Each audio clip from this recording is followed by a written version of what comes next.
नमस्कार, मैं हूं पूजा सिंह और आप देख रहे हैं आर्यन टीवी। चलिए रुक करते हैं आज की कुछ खास खबरों की ओर।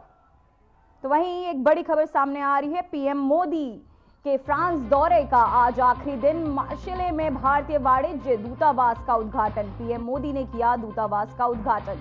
पीएम मोदी के साथ फ्रांस के राष्ट्रपति भी मौजूद। भारतीय समुदाय के लोगों से मिले पीएम मोदी। तो आज पीएम मोदी का फ्रांस में दूसरा दिन।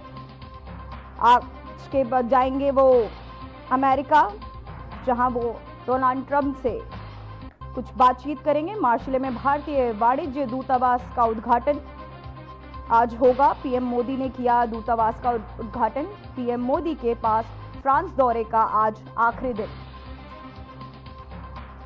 फ्रांस दौरे के आखिरी दिन पीएम मोदी फ्रांस में भारत के नए वाणिज्य दूतावास का उद्घाटन करेंगे। यह फ्रांस में भारत का दूसरा वाणिज्य दूतावास होगा। आज पीएम मोदी फ्रांस के मशहूर शहर मार्शेले में रहेंगे। यहां से वे अमेरिका के दौरे के लिए जाएंगे, जहां पीएम 10 फरवरी को फ्रांस आए थे। तो इसके बाद वो अमेरिका जाएंगे, जहां वो डोनाल्ड ट्रंप से मिलेंगे और कई नई चीजों और मुद्दों पर बातचीत होगी और कई नए बड़े फैसले भी लिए जा सकते हैं। तो आपको बताते चले, पीएम मोदी के फ्रांस दौरे का आज आखिरी दिन है। मार्शेले में भारतीय वाणिज्य दूतावास का उद्घाटन। पीएम मोदी ने किया दूतावास का उद्घाटन। तो वहीं फ्रांस दौरे के आखिरी दिन पीएम मोदी फ्रांस में भारत के नए वाणिज्य दूतावास का उद्घाटन करेंगे। यह फ्रांस में भारत का दूसरा वाणिज्य दूतावास होगा। आज पीएम मोदी फ्रांस के मशहूर शहर मार्शेले में रहेंगे। यहां से वे अमेरिका के दौरे के लिए रवाना हो जाएंगे। 10 फरवरी को फ्रांस आए थे पीएम मोदी।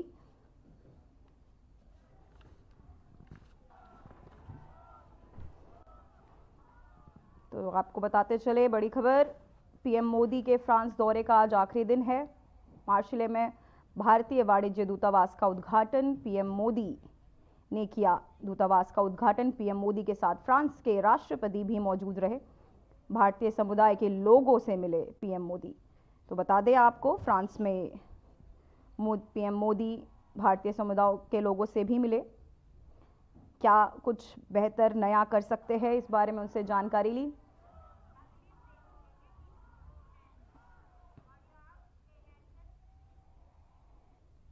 तो वहीं दिल्ली चुनाव के नतीजे पर बीजेपी की बैठक। ये बड़ी खबर, बीजेपी की करीब 43 चुनाव समितियों की बैठक। हारी हुई सीटों पर बीजेपी ने की समीक्षा। 16 फरवरी को एक बार फिर होगी बैठक।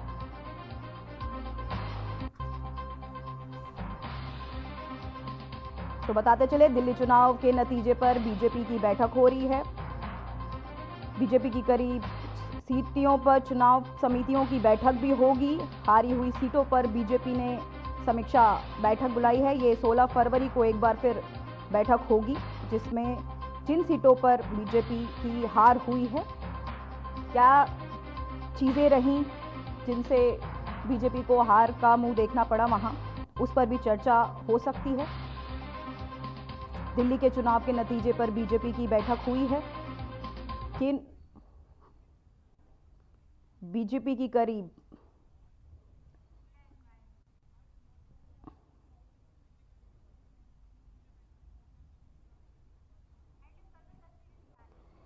आपको तस्वीरें दिखा रहे हैं। दिल्ली चुनाव के नतीजे पर बीजेपी की जीत की बैठक, सभी सभासद, सभी मंत्रीगण मौजूद।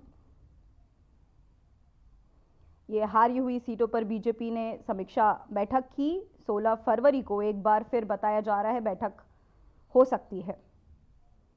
इस बैठक में कई रणनीतियों को सामने लाया जा सकता है, कई नए फैसले हो सकते हैं। बैठक, दिल्ली चुनाव के नतीजे पर बीजेपी की बैठक 16 फरवरी को एक बार फिर ये बैठक हो सकती है।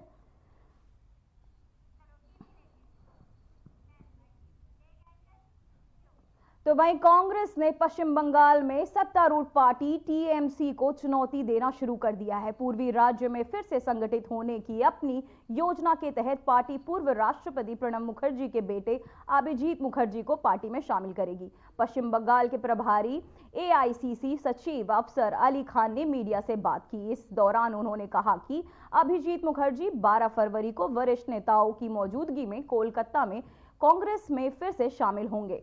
उन्होंने आगे कहा कि हम उनकी वापसी का स्वागत करेंगे। इससे राज्य में कांग्रेस की संभावनाओं को बढ़ावा मिलेगा। बता दें कि पूर्व कांग्रेस सांसद अभिजीत 2021 में टीएमसी में गए थे, जो अब फिर से कांग्रेस का दामन थामेंगे।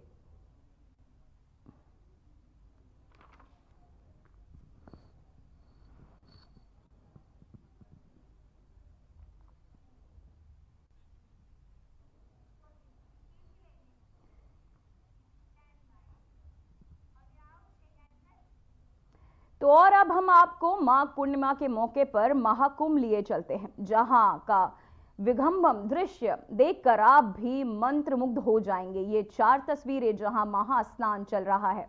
संगम से कई किलोमीटर तक श्रद्धालुओं का सैलाब दिख रहा है।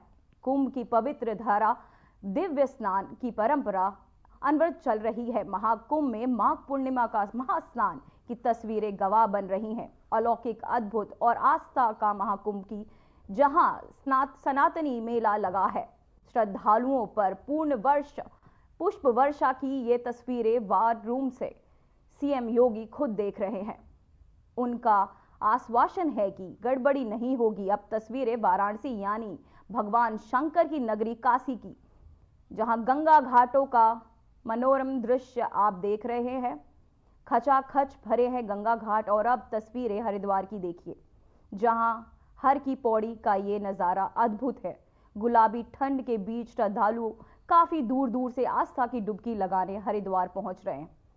भक्तों ने गंगा में पवित्र स्नान कर पूजा अर्चना की है। धार्मिक मान्यताओं के अनुसार माघ पूर्णिमा पर गंगा स्नान करने से सभी पाप मिट जाते हैं और मोक्ष की प्राप्ति होती है। कुंभ की पवित्र तो ये तस्वीरें आप देख पा रहे हैं हमारे टीवी स्क्रीन पर, वाराणसी कुंभ प्रयागराज से, जहां श्रद्धालुओं की आपकी टीवी स्क्रीन पे 4 अलग अलग जगहों से अलग अलग तस्वीरें हम आपको दिखा रहे हैं। संगम, हरिद्वार, काशी। वहीं माघ पूर्णिमा के मौके पर कई श्रद्धालुओं की भीड़ उमड़ सकती है कुंभ में।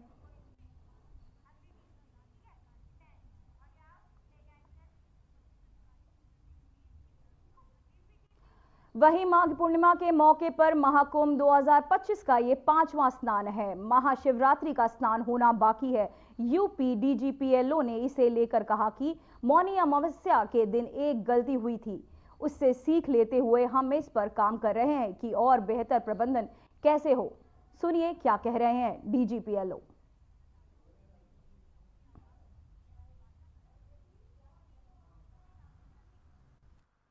महाकुंभ 2025 का ये 5वां स्नान है और आपने सही फरमाया कि जो 3 अमृत स्नान थे उसके अतिरिक्त ये तीसरा मुख्य स्नान है। इसके बाद से महाशिवरात्रि का भी स्नान होना बाकी है। आपने देखा होगा कि एक छोटी सी चूक उस दौरान हो गई थी जिस दिन मौनी अमावस्या था। उससे सीख लेके हम लोगों ने और बेहतर प्रबंधन कैसे किया जाए। प्रबंधन की एक टेक्निक है कि बिल्ड बैक बेटर, मतलब पहले से और बेटर करें। तो अगर कोई बात हुई है तो उसको हम एक अपॉर्चुनिटी के रूप में लें।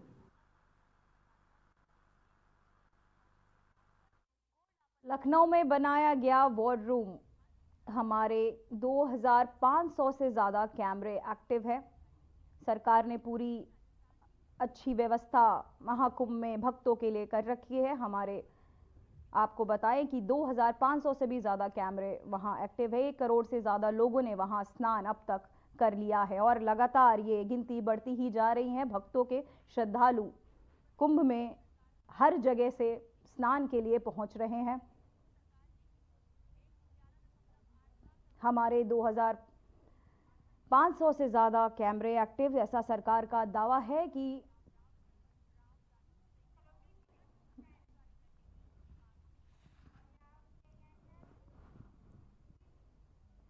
पूर्व भारतीय क्रिकेटर और कोच अनिल कुंबले ने माघ पूर्णिमा के पावन अवसर पर त्रिवेणी संगम में आस्था की डुबकी लगाई। उनकी पत्नी चेतना रामतीर्थ भी इस आध्यात्मिक यात्रा में उनके साथ रही। कुंभ मेले में संगम स्नान के बाद अपनी तस्वीर सोशल मीडिया प्लेटफॉर्म एक्स पर शेयर की। उन्होंने अपनी तस्वीरों के साथ बोल्ड शब्द, ब्लेस्ड शब्द का इस्तेमाल किया। इन्हें इसी के बीच खास बात देखने को मिली कि अनिल कुंबले बिना प्रोटोकॉल के संगम स्नान करने महाकुंभ पहुंचे। इस दौरान उनकी पत्नी चेतना भी मौजूद रही। दोनों ने सूर्य को अर्घ दिया और अपने विधि विधान से पूजा पाठ किया। इसके अलावा उन्होंने नाव पर सवार होकर सेल्फी भी अपलोड की।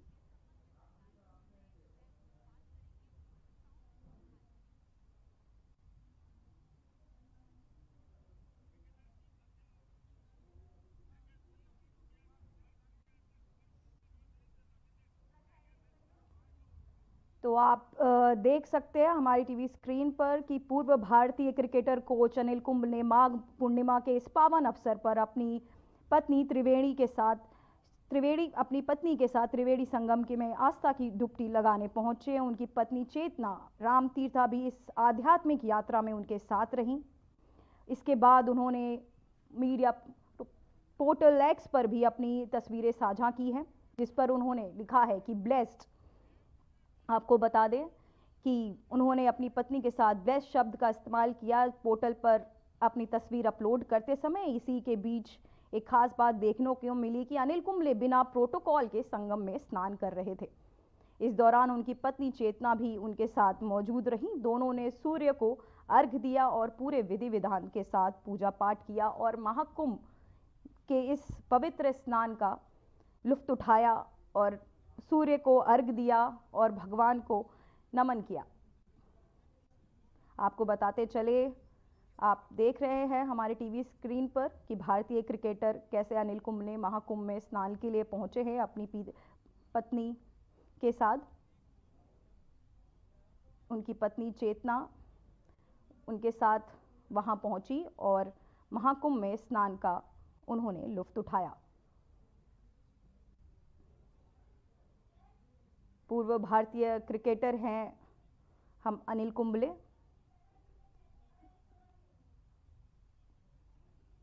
उन्होंने भी इस माघ पूर्णिमा के अवसर का पूरा लुत्फ उठाया। महाकुंभ जा पहुंचे, जहां उन्होंने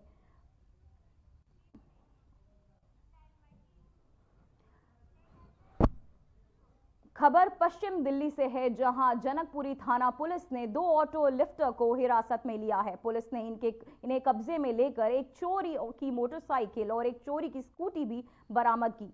पुलिस के मुताबिक एक आरोपी पर पहले भी 1 दर्जन से ज्यादा मामले दर्ज है। इस मामले में पश्चिम जिला पुलिस उपायुक्त विचित्र वीर ने जानकारी दी कि बीते 11 फरवरी को head constable Naresh Surendra, inspector Kuldeep Janakpuri ने अपनी गश्त में रहे थे।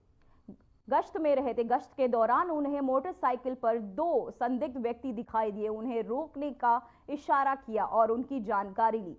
मोटरसाइकिल की जानकारी लेने पर पता चला कि वह इंद्रपुर इलाके से चोरी की थी। वहीं पूछताछ में पकड़े गए व्यक्तियों की पहचान जितेंद्र उर्फ जीतू और निखिल उर्फ अनुराग उर्फ निक्की रूप में हुई है। पुलिस के मुताबिक जितेंद्र उर्फ जीतू पहले भी 2 आपराधिक मामलों में शामिल है, जबकि निखिल उर्फ अनुराग उर्फ निक्की पहले 15 आपराधिक मामलों में शामिल रहा है।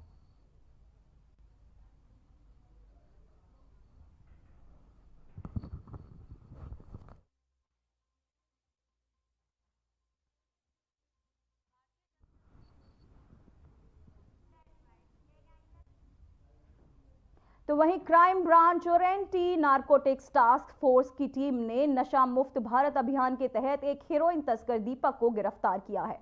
पुलिस ने उसे कब्जे में लेकर 258 ग्राम हेरोइन भी जब्त कर ली है। पुलिस के मुताबिक इस हेरोइन की कीमत 55 लाख रुपए बताई जा रही है। बताया जा रहा है कि आरोपी युवक पहले ही स्नैचिंग और चोरी आदि के 7 मामलों में शामिल रहा है। इसके अलावा वह दिल्ली के सुल्तानपुरी थाने का बीसी है। फिलहाल पुलिस टीम ने आरोपी के खिलाफ आगे की विधिक कार्रवाई शुरू कर दी है।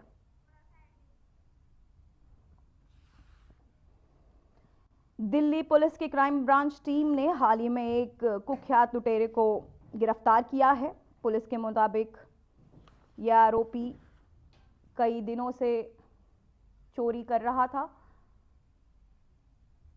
आप देखते चलिए, एंटी नारकोटिक्स फोर्स ने इन्हें गिरफ्तार किया। हीरोइन तस्कर दीपक को उन्होंने गिरफ्तार किया है। 55 लाख की हीरोइन की तस्करी के मामले में इन्हें गिरफ्तार किया गया है। अब 55 लाख की हीरोइन, एंटी नारकोटिक्स फोर्स का अभियान जारी है, जहां वो ऐसे कई तस्करों को हिरासत में ले रहे हैं अपने इस अभियान के तहत।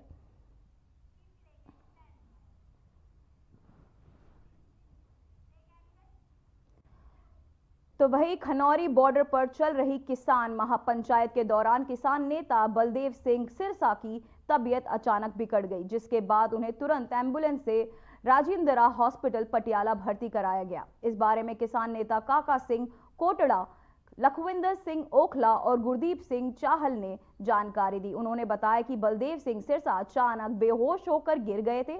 मौके पर मौजूद डॉक्टर ने उन्हें प्राथमिक उपचार देकर एम्बुलेंस से राजेंद्र अस्पताल पटियाला में भेज दिया।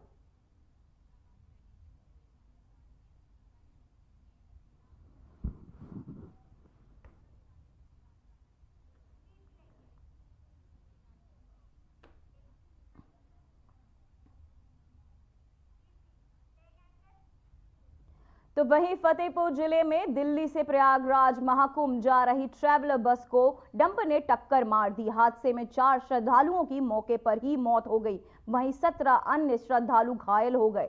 गंभीर रूप से घायल 3 श्रद्धालुओं को कानपुर रेफर किया गया है। बताया जा रहा है कि दिल्ली से श्रद्धालुओं को लेकर ट्रैवलर बस प्रयागराज के महाकुंभ जा रही थी। तो वहीं एक ट्रैवलर बस ने महाकुंभ से जा रहे श्रद्धालुओं को टक्कर मार दी है। ट्रैवलर बस की डंपर से हुई टक्कर, 4 लोगों की मौत और 13 लोग घायल बताए जा रहे हैं। ट्रैवलर बस को एक डंपर ने टक्कर मारी, जिसमें 13 लोग घायल हो गए और 4 लोगों की मौत। फतेहपुर सड़क हादसा है ये। फतेहपुर में सड़क हादसा।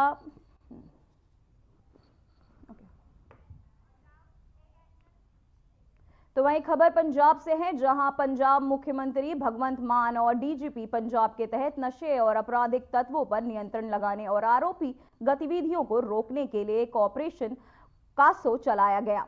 तो वहीं यह CASO operation mega SSP Ajay Gandhi के निर्देशों के तहत पुलिस ने हल्का निहाल सिंह वाला के 3 गांवों में चलाया गया, जिसमें 35 घरों में तलाशी ली गई। आपको बता दें कि इस कासो ऑपरेशन में करीब 84 पुलिसकर्मी तैनात थे और तीनों गांवों को घेर कर तलाशी अभियान चलाया गया।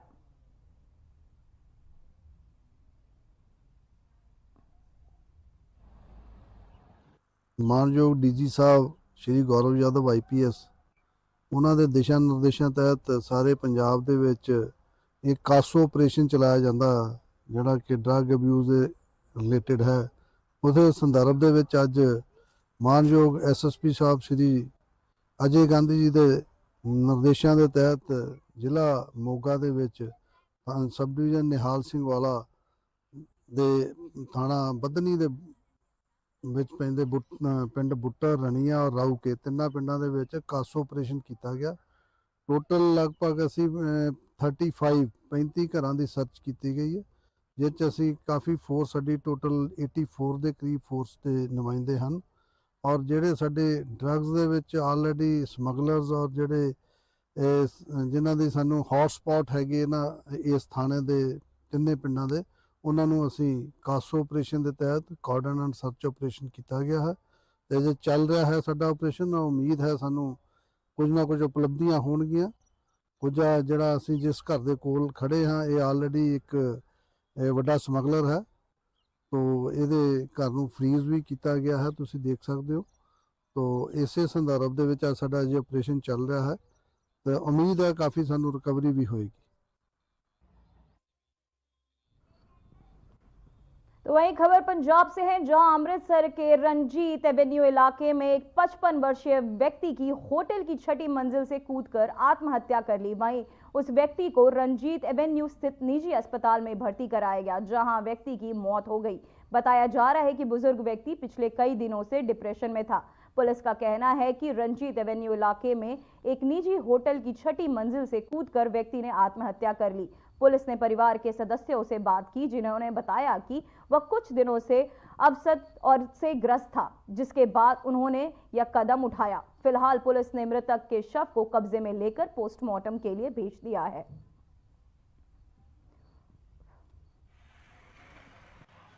एक राजीव नाम के हैगे ने व्यक्ति ने अराउंड 45 ਤੋਂ 50 ਸਾਲ ਇਹਨਾਂ ਦੀ ਏਜ।